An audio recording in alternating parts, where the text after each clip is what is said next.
please do so. The next artist we have here is a relative newcomer to the poetry scene, and yet he's sprung up in a sort of meteoric fashion, and he's performing left, right, and centre, and we love him. It's a very wonderful Nick Goodall. Yeah. Oh, thank you.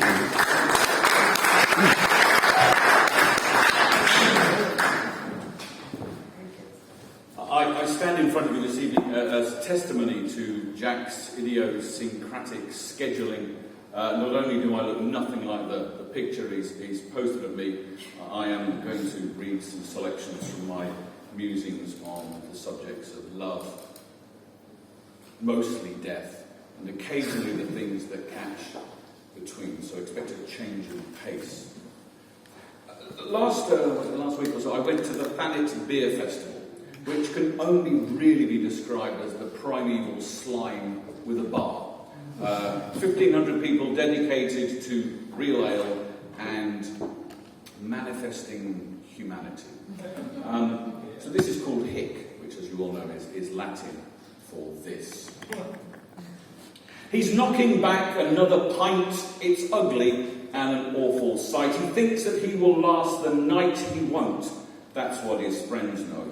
His jokes are getting louder, hopes his friends have got some powder. Really couldn't be more prouder as his bladder starts to blow.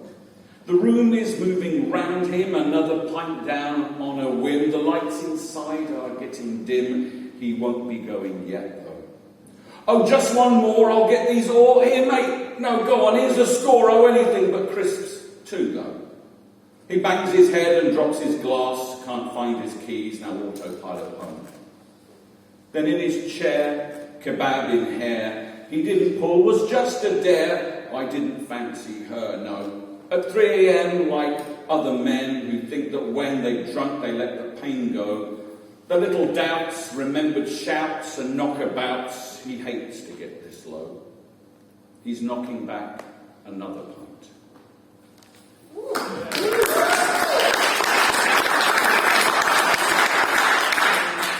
This one to me suggests that the meds aren't kicking in. This is about what happens when you're so totally unconnected to yourself. It's called Call Me.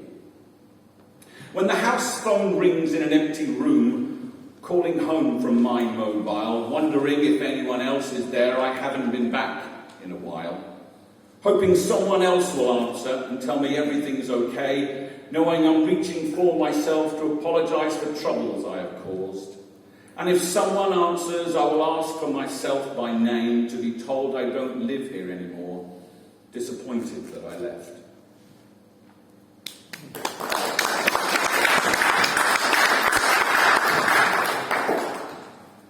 Social media.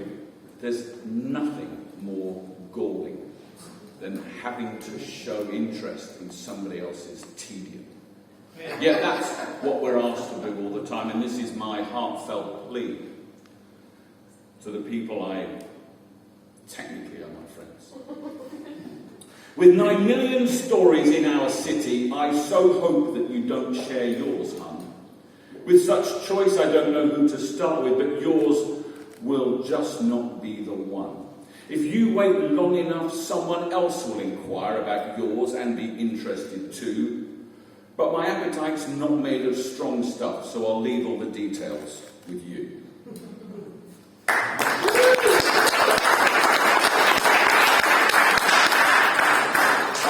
On the folly of pursuing fame. It's obvious to him and me, it's famous that you want to be. No great shapes artistically, just pointed at by strangers. Of talent, merit-worthy life, your virtue is not born of strife, just piggybacked your current wife, a stolen dog in manger. And in the end you'll get your day, and passers-by will point and, hey, he used to be someone, they'll say, but remembered, there's no danger.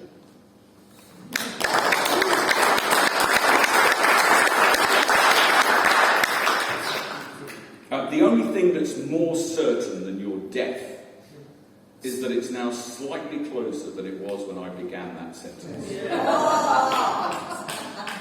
A minute stuff, this one, kids.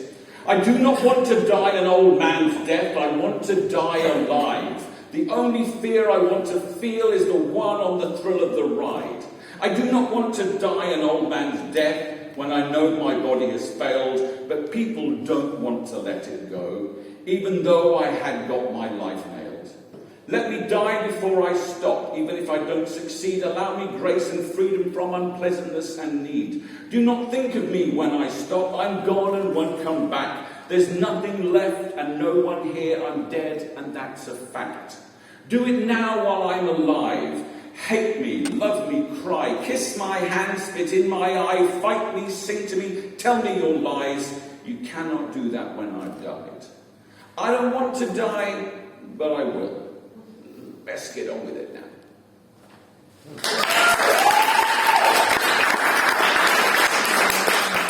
Now, I'm told one should never explain poetry, because if it doesn't work, it's not poetry. But, along with the shibboleths, good word there, poetry should rhyme, in my opinion. Call me a heretic, or something that rhymes with heretic.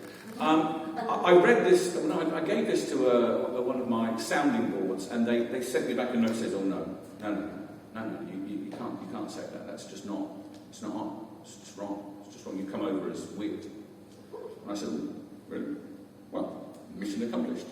I wrote this, I'm going to tell you what it is in advance, because I just don't really get it wrong. I wrote this about my first child when she was asleep at about, maybe it's a week or two old. So if you have pervy thoughts while listening to this, it's in your head, not mine. I look at you, you sometimes smile, is that a cry? I catch my breath, but I appreciate you know I'm here, and that's what makes me happy. I look at you when you're asleep and often wonder why so deep. Should I spend all my time over you, or should I leave you? Would you be better then? Could you grow stronger if I didn't watch your every move, each tiny twitch, each little noise that reach for me and stare up at the ceiling? I look at you all through the night, and in the day I wonder if I might ever understand you, and what you're feeling when you start to cry or crack a smile and try to speak, begin to look so intently I know that you are feeling. I look at you most every day, even if it's just a paper version of your pretty face, your little eyes.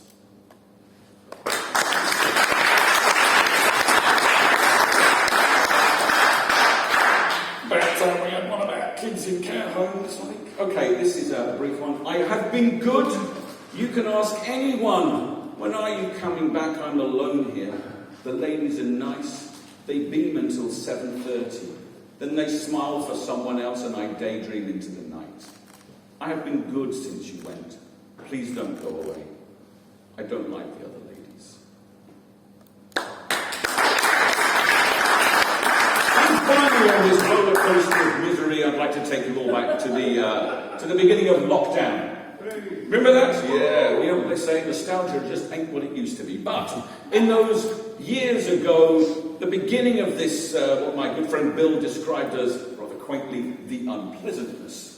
We all face life in a slightly different way, and it occurred to me that the best way to describe this was to reach deep into our cultural heritage and appropriate the Lord's Prayer and repurpose it for the benefit of understanding our conditions. So join me now in a moment of solemn reflection and do come along if you wish. Our future, which art in lockdown, stay at home be thy name. Sky Plus will be done on Zoom as it is on Amazon. Give us this day our Waitrose slot, and forgive us sunbathing, as we shall tut at those not wearing face masks offend us. And lead us not into hoarding, but deliver us from news conferences. For thine is the clapping, decluttering, home haircuts, forever and ever, Netflix. Thank you very much.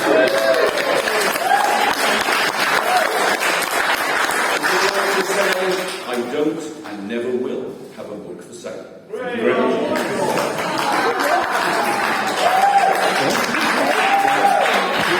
Thank you so much, Nick.